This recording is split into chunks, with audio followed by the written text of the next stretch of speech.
Souhaiter la bienvenue à notre ami Rob Karsh et Martine et ses enfants qui sont avec nous des États-Unis ce matin. Est-ce qu'on peut les applaudir pour les accueillir?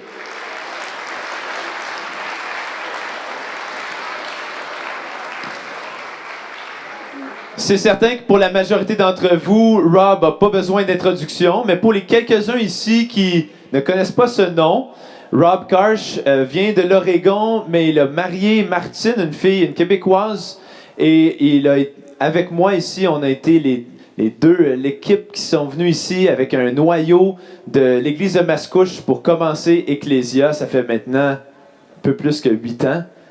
Rob, ça fait combien de temps que tu es au Québec ou que tu es arrivé en Québec en quelle année? 2001? 2003? Tu es venu visiter avant, mais c'était définitif en 2003. Alors, on a eu une grande tristesse quand on a appris que Rob avait été diagnostiqué avec un cancer. Mais aujourd'hui, on était ici pour célébrer parce qu'après plusieurs mois de traitement, de prière, eh bien, on a appris sa rémission complète. Donc, c'est ça qu'on célèbre avec lui ce matin. Et en même temps, on va entendre qu'est-ce qui s'est passé à travers ces mois-là, qu'est-ce que Dieu t'a montré et tout ça. Alors, est-ce que je peux prier pour toi, puis après ça, c'est à toi à parler. Seigneur Jésus, merci parce que c'est à cause de toi qu'on a la vie. C'est à cause de toi qu'on a l'espoir. Merci pour Rob. Merci que tu l'as dans tes mains, puis tu nous as chacun de nous dans tes mains.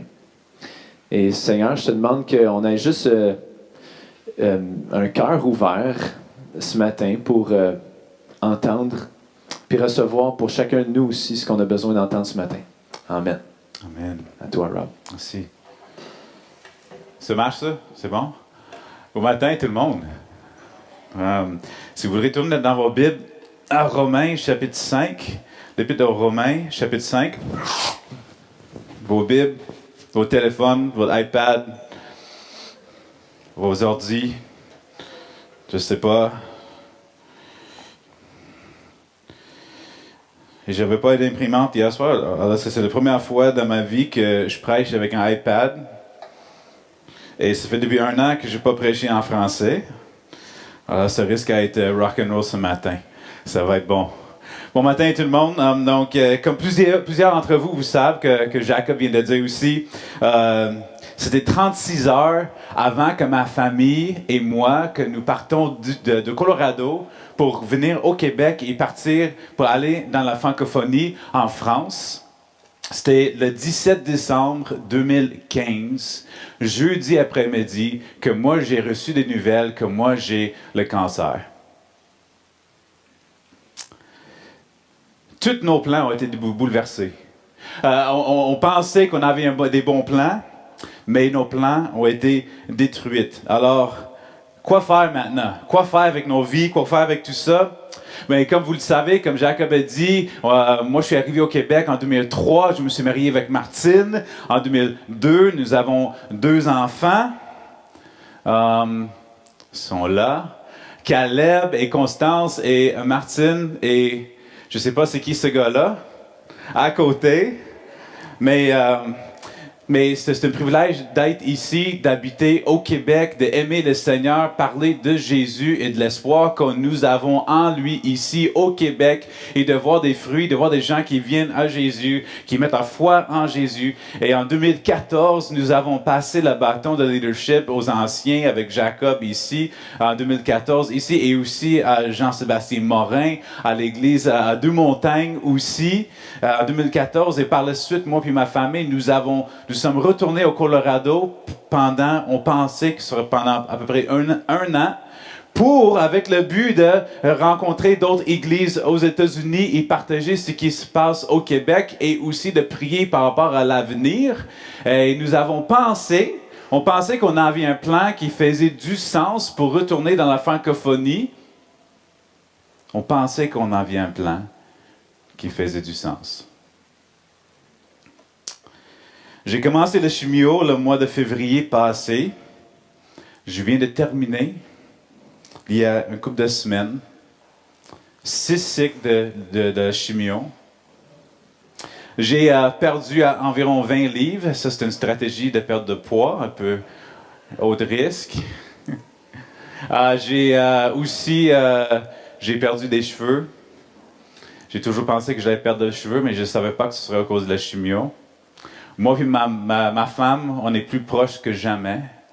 Je dis aux gens, si vous sentiez que votre mariage, vous êtes éloigné un peu et il faut attraper le cancer. Je niaise, mais je peux niaiser. Hein? J'aimerais vous remercier pour nous avoir aimés à travers ce processus, nous avoir encouragés à travers ça, d'avoir prié pour nous. Il y a énormément de gens, mais merci à Ecclesia pour votre amour pour nous à travers ce processus.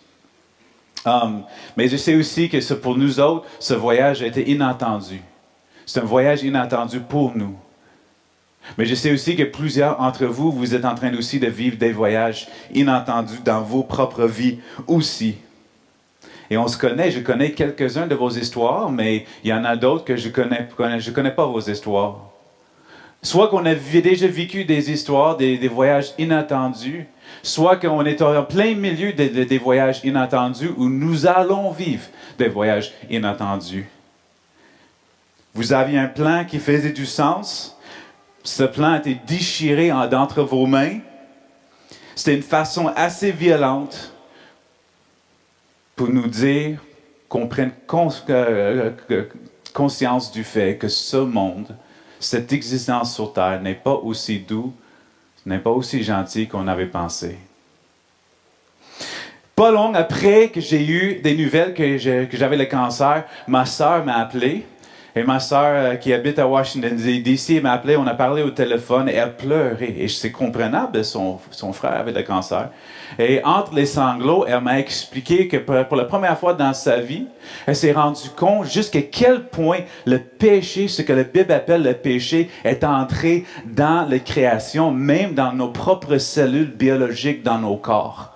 Parce que souvent, quand nous autres, qu'on pense du péché, on pense de ce mot-là ici au Québec, on pense des règlements seulement. Il ne faut pas faire ci, il faut faire ça. Il ne faut pas faire ci, il faut faire ça. Mais le péché, c'est beaucoup plus que ça. Le péché dans la Bible, c'est une déformation de tout ce que Dieu a créé pour être bon. Toutes les bonnes choses que Dieu a créées dans cette terre-là ont été déformées parce que nous, les êtres humains, nous avons décidé et choisi de prendre la voie de rébellion, de vivre nos propres vies à part de Dieu. Et à cause de ça, qu'est-ce qui se passe? Nous avons des actions déformées, c'est vrai. Nous vivons des relations déformées. Et aussi, la création et nos propres biologies et même nos cellules biologiques ne sont déformées. Et ce qui se passe, la réalité, c'est que peu importe ce qu'on fait, je peux suivre des règlements, je peux manger comme il faut, je peux faire des exercices, je peux travailler fort pour garder des bonnes relations avec des gens, mais tôt ou tard, des effets du péché vont éventuellement m'avoir. Si Jésus ne revient pas en premier, je vais vieillir, je vais tomber malade et je vais mourir. C'est impossible de m'enfuir. Ça me fait penser à Romains 8. Romains 8, versets 20 à 22, dit ceci. Ils disent que quelques phrases, la création a été soumise à la vanité. Une autre façon que c'est dit, c'est que la création est tombée sous le pouvoir de force qui ne mène à rien. La déformation, l'esclavage de la corruption, la pourriture.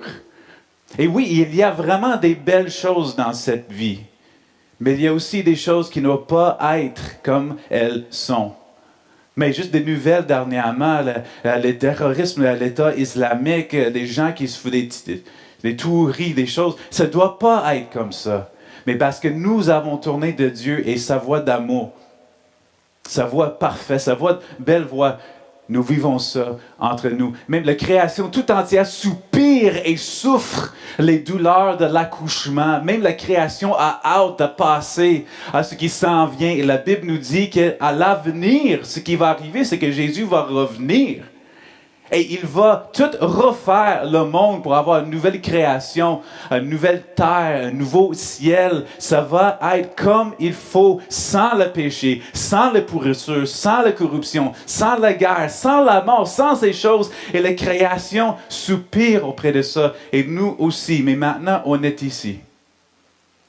Timothy Keller le dit comme ceci, il dit « Malgré toutes nos précautions, malgré tout ce qu'on a fait pour obtenir une belle vie, malgré tous nos efforts pour être en santé, riches, confortablement entourés de notre famille, de nos amis, accomplis dans notre carrière, quelque chose va inévitablement tout gâcher. » C'est un optimiste, hein?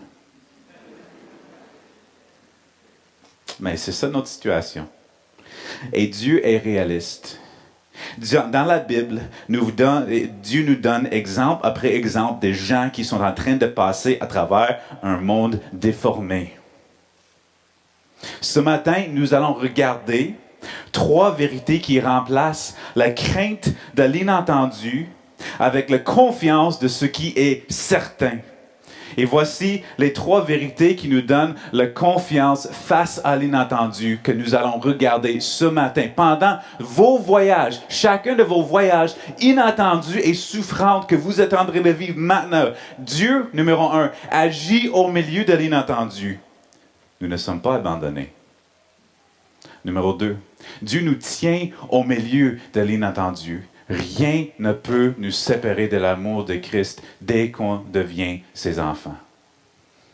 Troisièmement, Dieu surmonte l'inattendu. La mort, c'est pas toi qui gagne.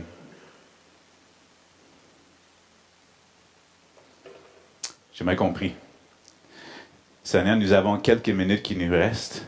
Je demande que ton Saint-Esprit vienne avec puissance, qu'on voit comment tu es glorieux, tu vois comment tu veux que nous autres qu'on vit avec toi éternellement et qu'on tourne vers toi pour la vie et que le Québec en entier tourne vers toi, ton amour pour nous.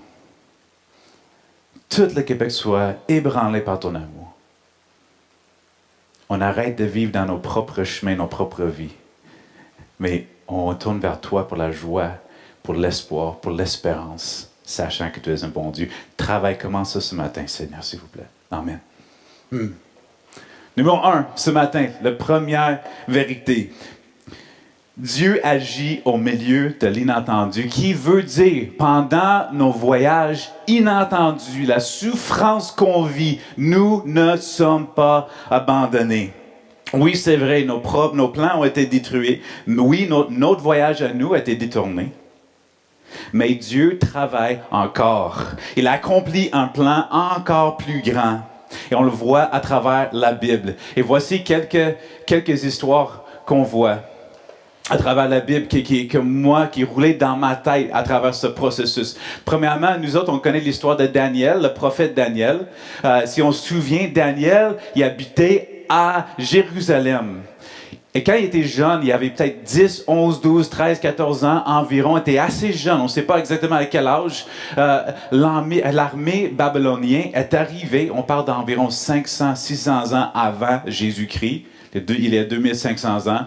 L'armée babylonienne est arrivée, a pris Daniel et plusieurs milliers de personnes comme prisonniers de guerre. Elle a rapporté des centaines de kilomètres à Babylone. Et c'est là, à Babylone, que Daniel, avec ses amis, était prêt et capable de regarder l'homme le plus puissant au monde, Nebuchadnezzar, le roi des Babyloniens. On le connaît historiquement, c'est qui. Tu es capable de le regarder et dire à Nebuchadnezzar que nous ne louerons pas ni toi, ni tes dieux. Et Nebuchadnezzar, tu peux nous mettre à mort si tu veux. Mais nous autres, on a plus de crainte, plus grande crainte de Dieu, et Dieu a une plus grande valeur pour nous que même la mort. Tu peux nous tuer, ça ne nous dérange pas. Et quand je lis cette histoire-là, je me dis, hey, j'aimerais vivre une foi comme ça.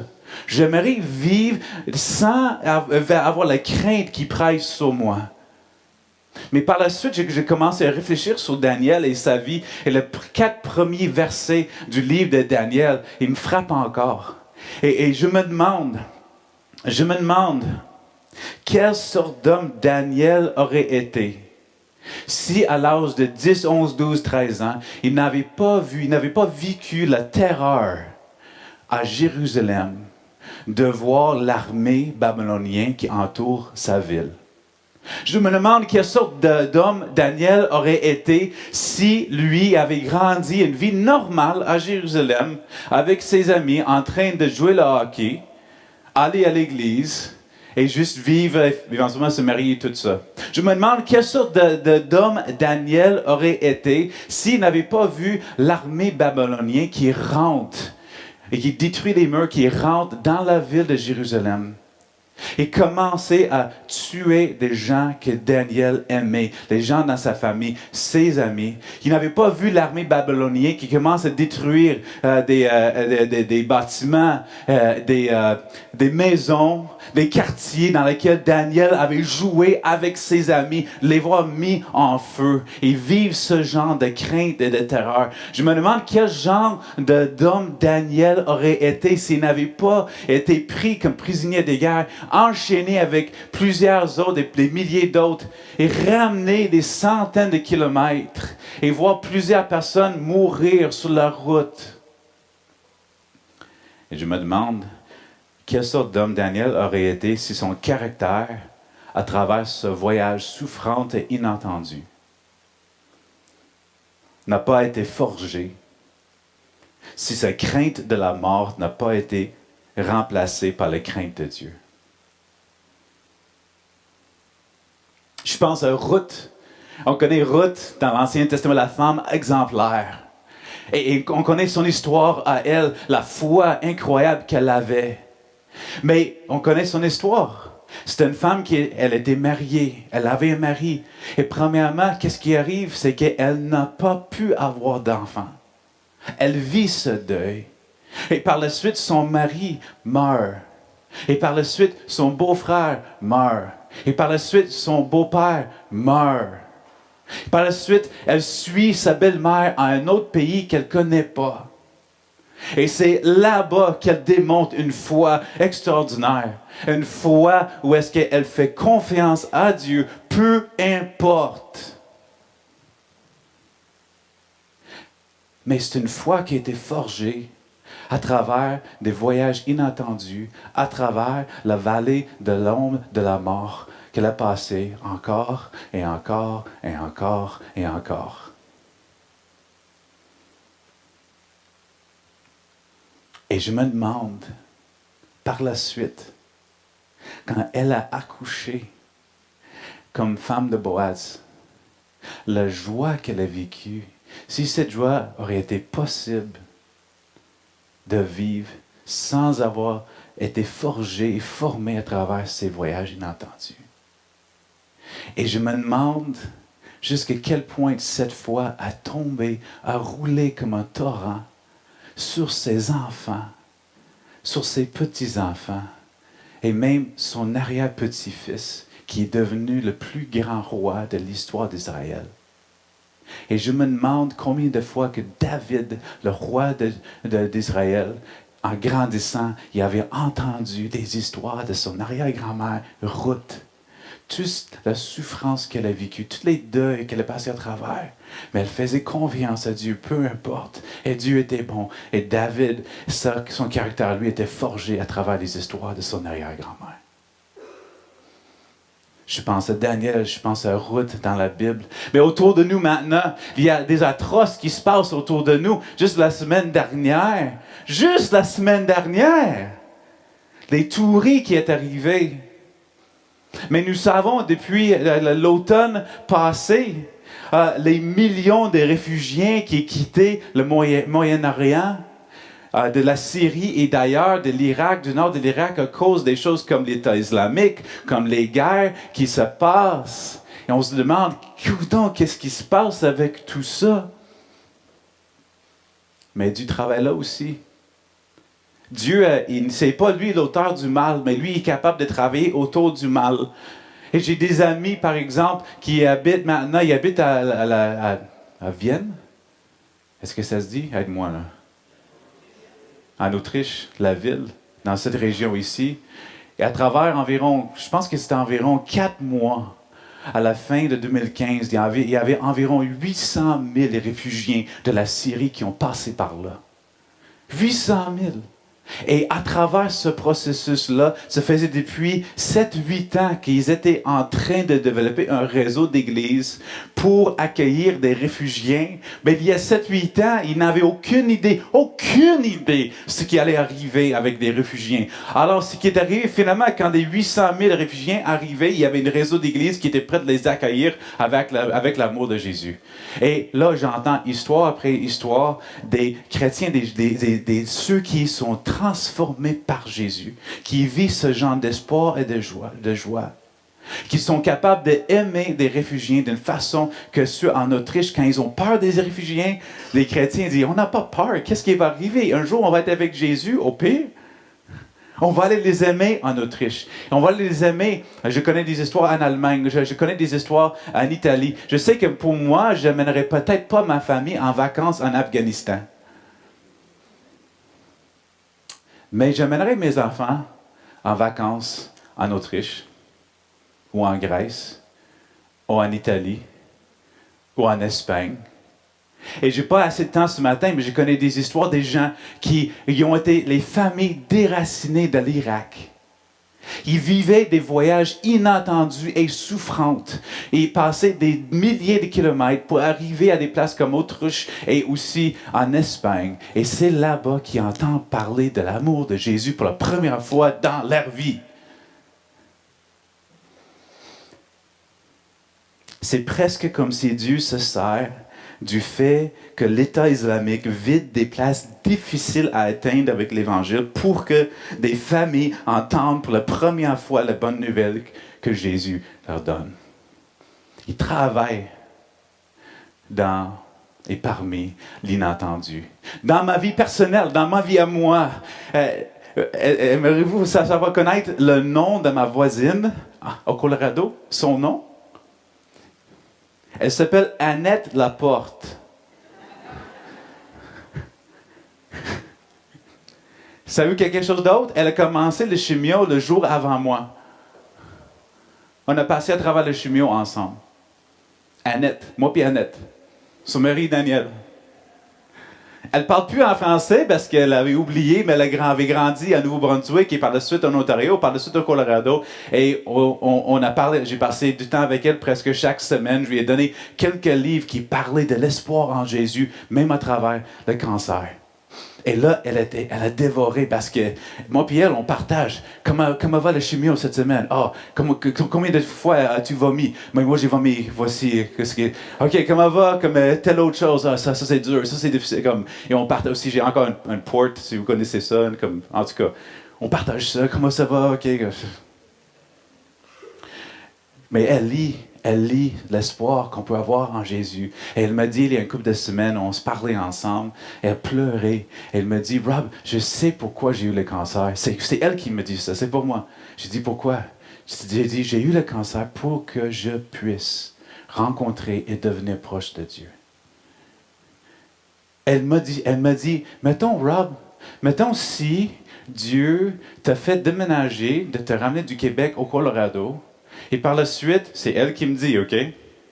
Et par la suite, que Dieu te donne le cancer, il me donne le cancer, pour qu'on puisse passer à travers ça ensemble, pour que je puisse rencontrer Dieu. Mettons si Dieu a fait ça. Il y a toujours la question si Dieu l'a fait ou si Dieu le permet et tout ça. Je ne veux pas rentrer dans ce débat-là.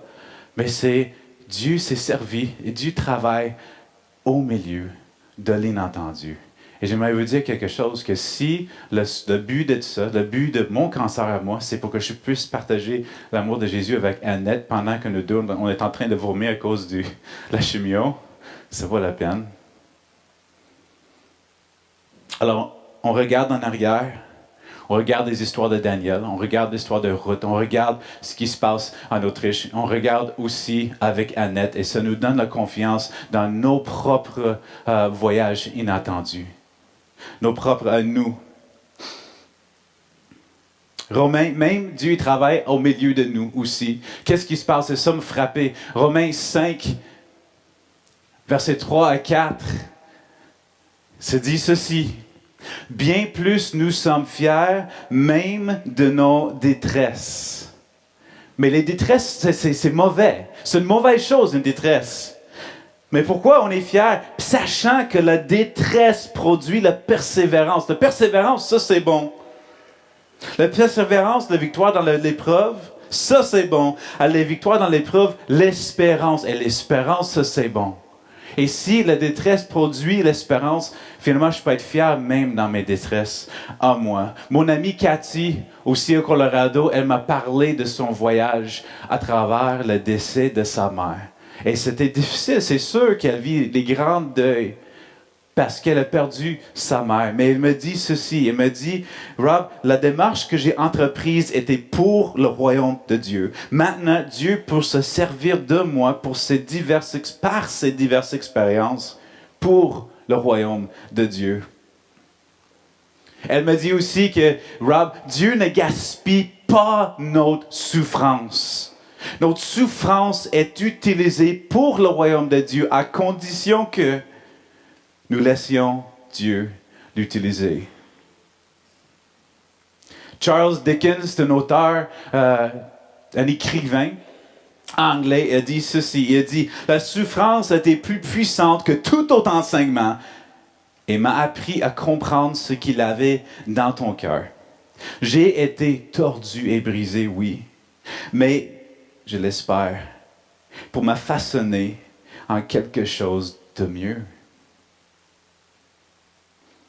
Souvent, nous ne pouvons pas choisir ce qui va arriver dans nos vies, mais nous pouvons choisir comment nous allons répondre.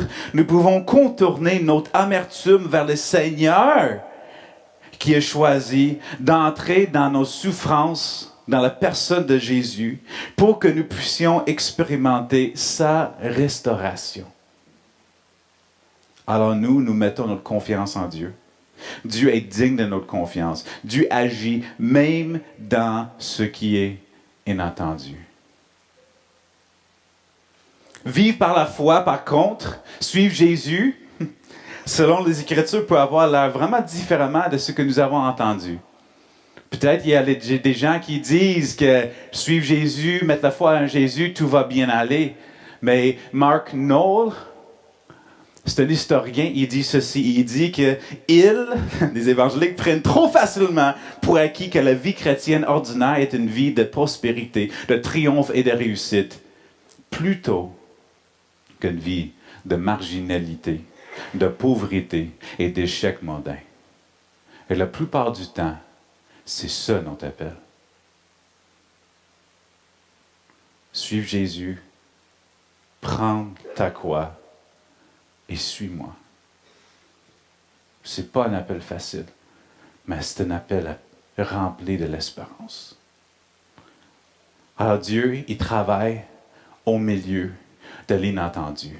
Nous avons cette confiance et aussi Dieu nous tient au milieu de l'inattendu parce que rien ne peut nous séparer de l'amour de Dieu.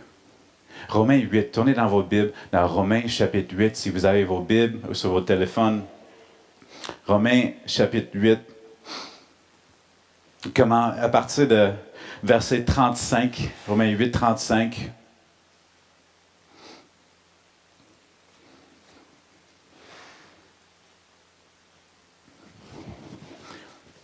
Que veut dire Paul quand il dit en Romains 8, 37 que nous sommes plus que vainqueurs? Il dit ça. Tout le monde qui croit en Jésus, nous sommes plus que vainqueurs. Certainement, il ne veut pas dire que nous allons expérimenter des vies de la prospérité financière, la paix physique ou la tranquillité émotionnelle. Il ne veut pas dire ça. Il doit parler de quelque chose d'autre, quelque chose au-dessus de ces choses. Il doit parler de quelque chose qui est inébranlable, même parmi le cancer, même parmi le conflit, même parmi la souffrance et même parmi la mort. Verset 35, on va commencer là.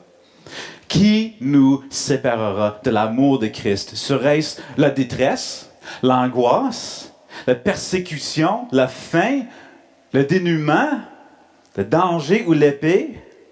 De fait, il est écrit, c'est à cause de toi, à cause de Jésus, qu'on nous met à mort à longueur de journée, qu'on nous considère comme des brebis destinées à la boucherie.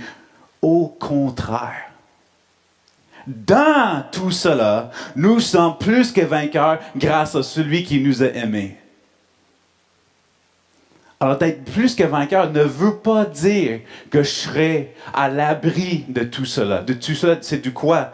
C'est de, revenons à verset 35, détresse, angoisse, persécution, la faim, le dénuement, le danger, le voyage inattendu, souffrante. D'être plus que vainqueur ne veut pas dire que je serai à l'abri de tout cela. Mais ça veut dire que dans tout cela, rien ne peut me séparer de l'amour de Dieu. Au milieu de tout ça, peu importe ce qui arrive, si j'ai mis ma foi en Jésus, je vis dans l'ombre de la réalité de la croix.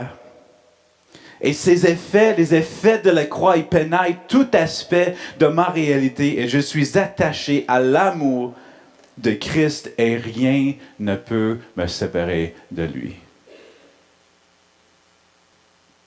Je pense à plusieurs personnes que j'ai eu le privilège de m'asseoir avec eux pendant qu'ils affrontaient la mort. Et être pasteur, être missionnaire, même au Colorado, ici au Québec, aux États-Unis, en Oregon, ailleurs aussi, j'ai eu plusieurs opportunités, privilèges de m'asseoir avec des gens. Et juste ici au Québec, des gens que je pense, dans ma tête de moi, il y en a plusieurs, mais on se souvient de Gilles Duprat. Nous nous souvenons comment ses yeux, même en faisant le deuil, brillaient avec l'espoir. Il était attaché à l'amour de Christ. Rien ne pouvait le séparer de l'amour de Christ. L'amour de Christ l'a porté même à travers la mort. Gilles est mort en paix avec l'espoir. Je pense à Michel. Et vous ne connaissez pas Michel. Mais moi, je me souviens de Michel. Il avait seulement quelques semaines à vivre ici au Québec. Il avait terreur de la mort, de mourir.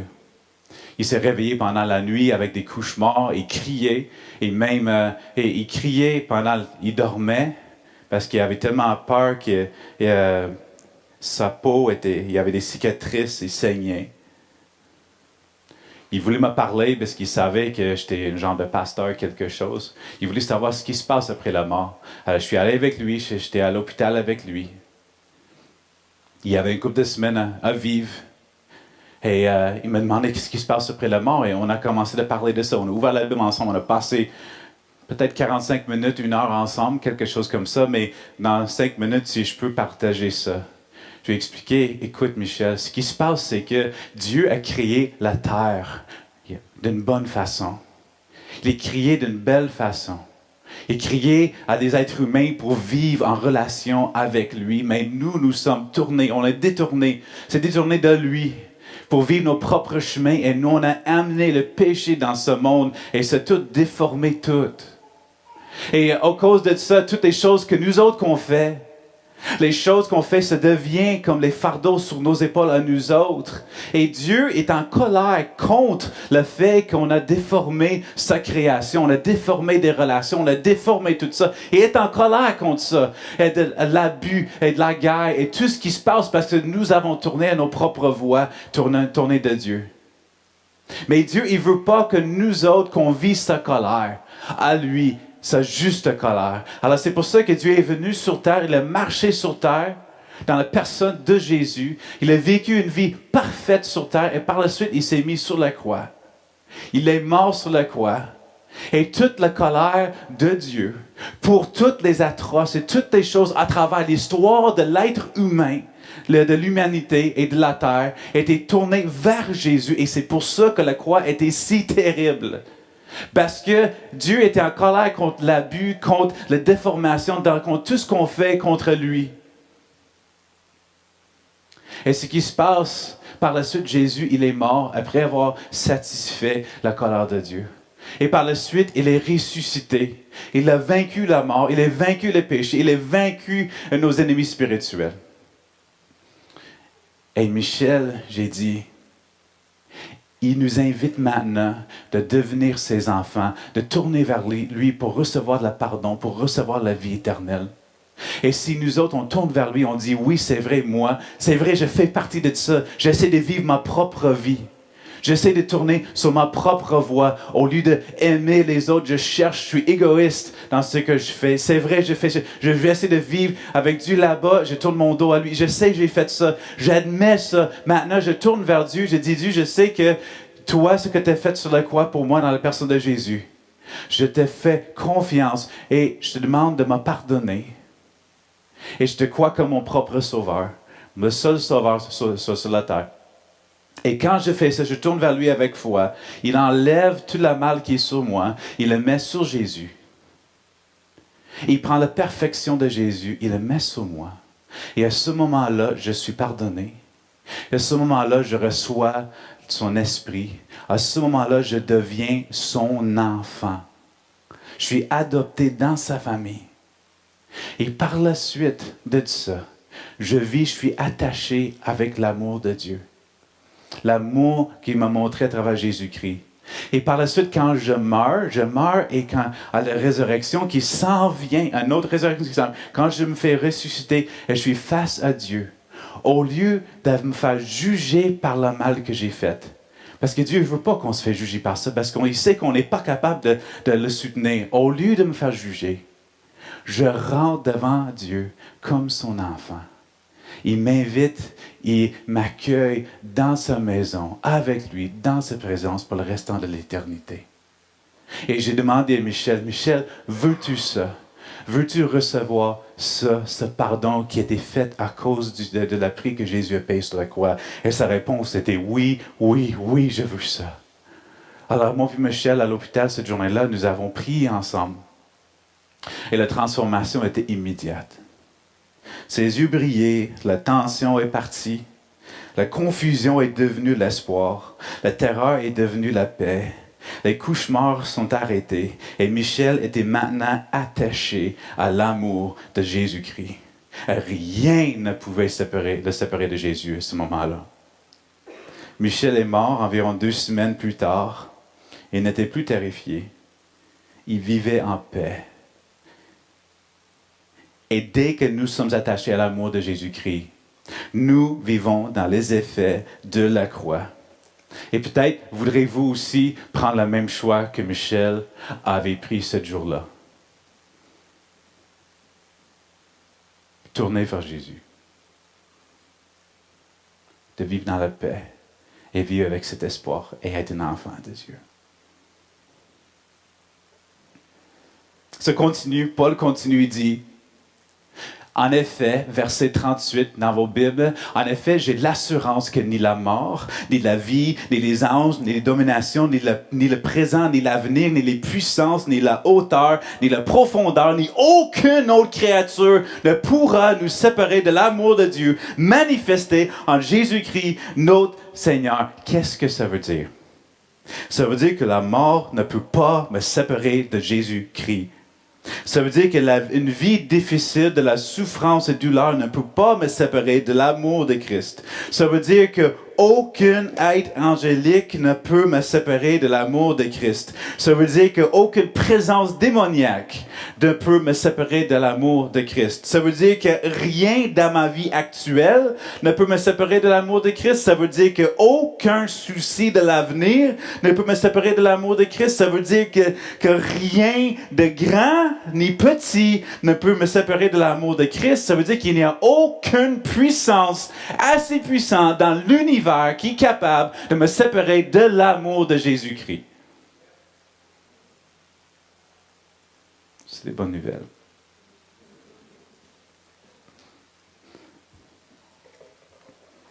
Premièrement, Dieu travaille parmi et dans l'inattendu. Deuxièmement, il nous tient à travers l'inattendu, le voyage inattendu. Et troisièmement, Dieu surmonte l'inattendu. Ça, c'est bon, là. La mort, c'est pas toi qui gagne. Ces histoires tournaient dans ma tête pendant le mois de janvier, pendant que moi j'ai reçu des nouvelles du cancer. Ces histoires de de Gilles, ces histoires de Michel, ces histoires de Caroline, ces histoires de plusieurs autres personnes. J'ai été diagnostiqué avec ce T-cell histiocyte riche B-cell lymphome non Hodgkin. C'était ça le cancer que j'ai eu. C'est un cancer, la plupart sont des hommes qui sont dans la trentaine, les hommes plus jeunes qui reçoivent. Alors, si quelqu'un me dit que je suis vieux, je dis « Hey, j'ai le cancer pour prouver que je suis encore jeune. » On peut rire.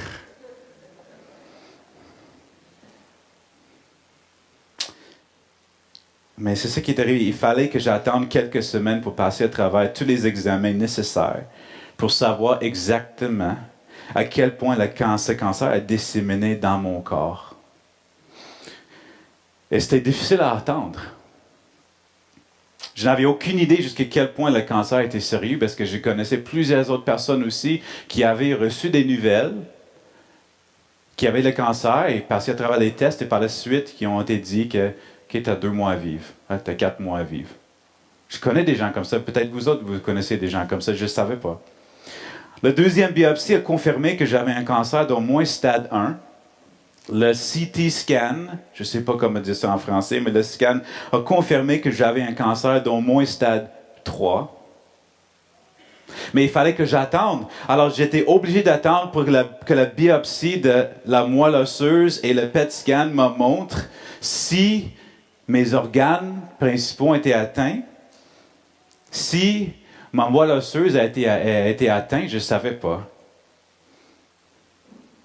Aurais-je des mois à vivre comme d'autres que je connaissais? Et je me suis rendu compte que ce cancer, il peut me tuer. Et j'imaginais le visage de Gilles en train d'affronter la mort avec la paix et la joie. J'imaginais le visage de Michel, la terreur transformée en paix. Et maintenant, c'est mon tour. C'est une chose de s'asseoir avec quelqu'un qui affronte la mort. C'est une chose de parler avec confiance ici, devant tout le monde. Et c'est toute une autre chose, à 2 heures le matin, réveillé dans mon lit, de me demander si je vais vivre assez longtemps pour voir mes enfants terminer l'école secondaire. Et jour après jour, je pensais à mes conversations avec des gens comme Gilles et Michel. Oui, nous affrontons la mort maintenant, mais ce n'est pas la fin. Dieu va ultimement triompher contre la mort. 2 Corinthiens 4, 14 dit ceci. Celui qui a ressuscité le Seigneur, Jésus, nous ressuscitera aussi par Jésus. Jésus a été ressuscité, nous serons ressuscités. Le jour de la résurrection s'en vient. Le jour de la résurrection, nos corps physiques seront élevés d'entre les morts. Ce corps physique sera revêtu d'un genre d'existence physique qui n'est pas infecté par le péché, qui n'est pas déformé. La maladie, le cancer, la mort ne triompheront plus. Nous allons durer plus longtemps que eux. 1 Corinthiens 15, 53, Paul nous dit ceci, il dit, il faut en effet, il parle de notre résurrection à venir, tous ceux qui ont tourné vers Jésus, il faut en effet que ce corps corruptible revête l'incorruptibilité et que ce corps mortel revête l'immortalité. Nous savons que le knockout final s'en vient. Peut-être la mort va gagner la première période, mais la mort ne gagnera pas le match. Nous savons que la mort sera rendue complètement impuissant un jour, et ce jour s'en vient. Alors aujourd'hui, nous pouvons regarder la mort directement dans la face et dire, sais-tu ce que tu as? C'est beaucoup. On vit les deuils. Il y a des gens qui nous manquent. Et on pleure. Mais on pleure avec l'espérance que ce n'est pas la fin. Ce n'est pas la fin. Un jour, tous ceux qui ont cru en Jésus, nous serons avec eux, dans la présence de Jésus. Paul dit ça comme ceci, 1 Corinthiens 15. Mort est eu ton aiguillon. Enfer, est eu ta victoire.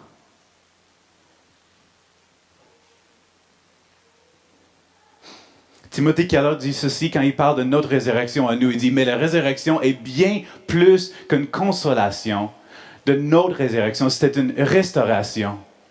Tout nous est redonné. Pendant que l'équipe de louange vient en avant. Tout nous est redonné quand on va être ressuscité, quand on va vivre la résurrection et la nouvelle terre, le nouveau ciel, la nouvelle, tout ça. L'amour, les êtres aimés, les biens, parce que c'est une réalité physique, les beautés de ce monde, mais à des degrés de gloire, parce qu'on va être dans la présence de Dieu, de joie et de force nouveaux et inimaginables. Plusieurs d'entre vous, vous avez déjà entendu des bonnes nouvelles. Jacob vous annoncer que moi, je suis en rémission maintenant. Ça, c'est super bon, hein? On peut réjouir à ça, c'est bon. Alors, je dis aux gens... Premièrement, je suis en vie. Deuxièmement, je suis Canadien.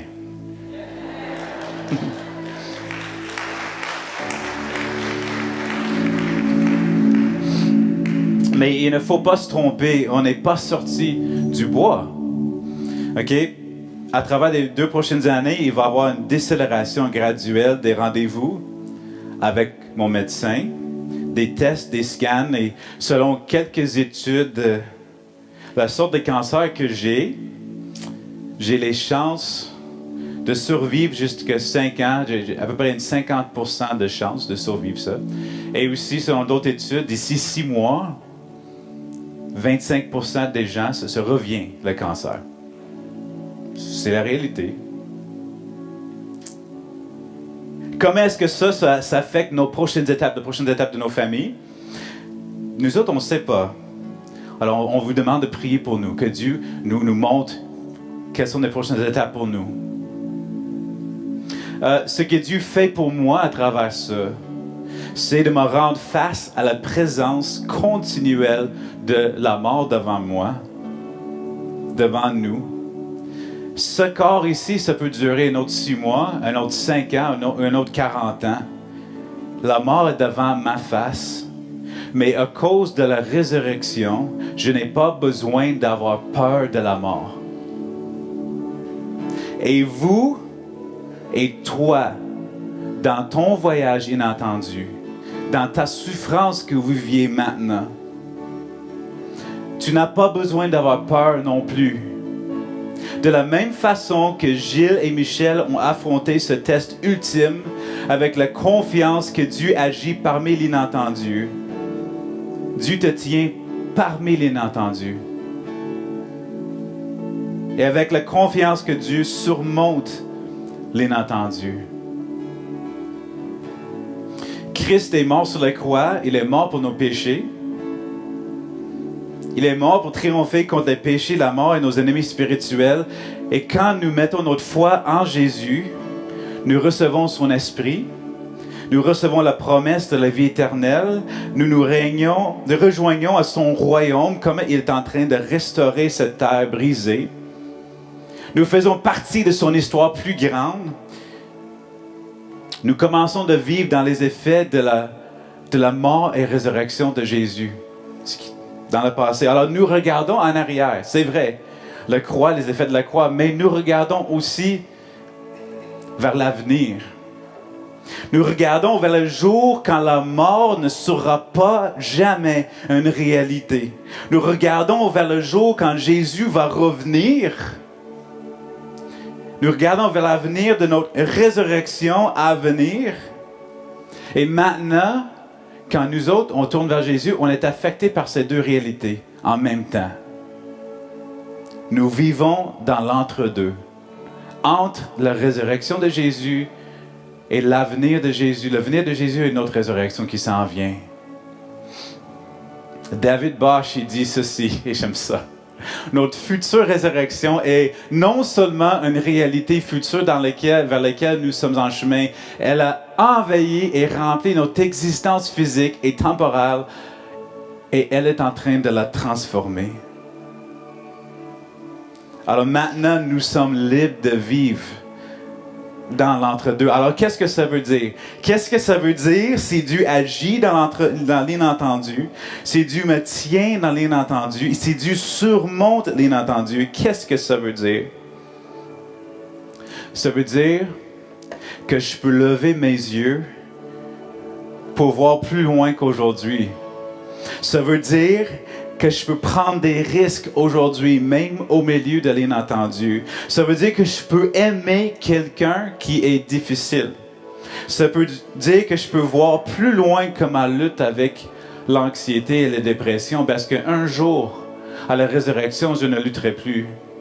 Ça veut dire que je n'ai pas besoin de me dépêcher aujourd'hui, parce que j'ai le temps illimité. Ça veut dire que je peux aller comme missionnaire pour aimer un peuple difficile outre-mer, parce que le risque n'est pas si grand. Les gens sont plus importants que tout. Je suis libre. Pouvez-vous le sentir? Pouvez-vous le respirer? Le vent de la liberté de la résurrection souffle à travers cette place.